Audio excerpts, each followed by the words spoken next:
E o tema muito pertinente, consequências emocionais do isolamento. Nós encontramos um artigo de uma psicóloga que fala sobre este tema. O nome dela é Marilda Vendrame e ela está aqui com a gente e vamos conversar um pouquinho. Marilda, você escreveu um artigo muito interessante falando dos aspectos emocionais do isolamento social e suas consequências. E que me chamou bem a atenção, logo no início do seu artigo, você colocou imunidade física e imunidade emocional.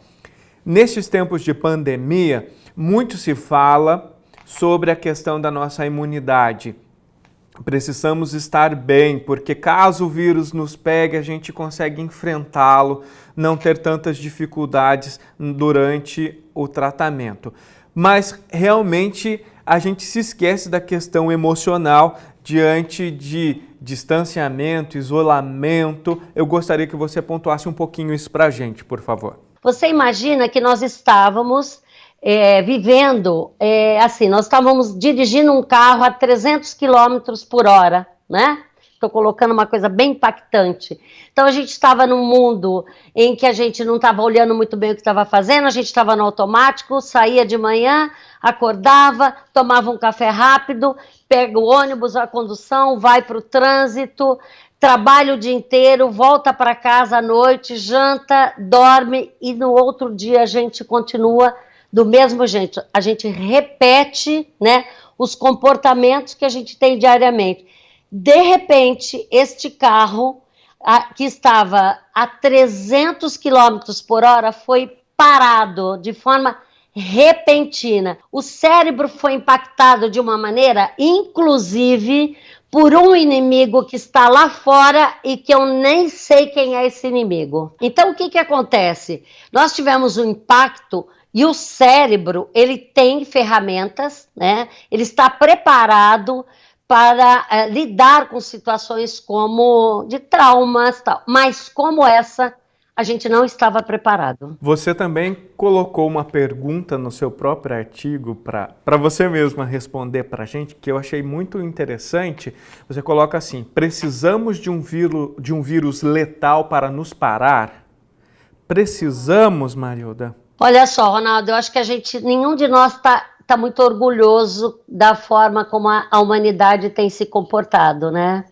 Eu acho que nós chegamos a um nível tão letal, né? Letal mesmo, de falta de consciência, né? De falta de humanidade, de falta de entender, que eu acho que é muito grave o seguinte: o que eu estou fazendo aqui nesse mundo? E aí, essa pergunta é bacana porque é o seguinte: nós não estamos acostumados a perguntar o que eu estou fazendo aqui, o que eu quero da vida. Então veio um vírus extremamente letal que é o seguinte: você não pode ir lá fora, a viagem que você pode fazer agora é para dentro. Perguntas que a gente não se fazia, que a gente dizia deixa para depois, é como se fosse jogado para cima de nós. É o seguinte: e agora?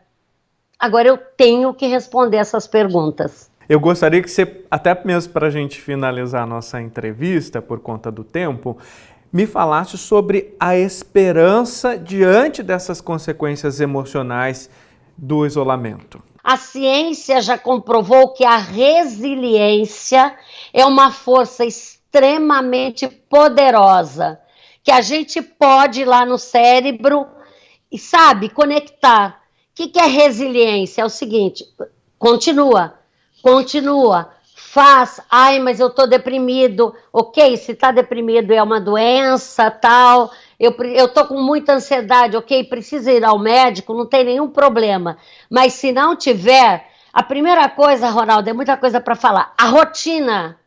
Existe no nosso cérebro um comando que é o ritmo circadiano.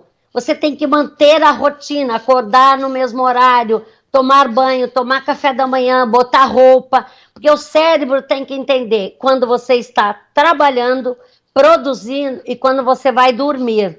Existem ferramentas no cérebro, que é a capacidade que a gente tem de eu consigo continuar, mesmo numa pandemia.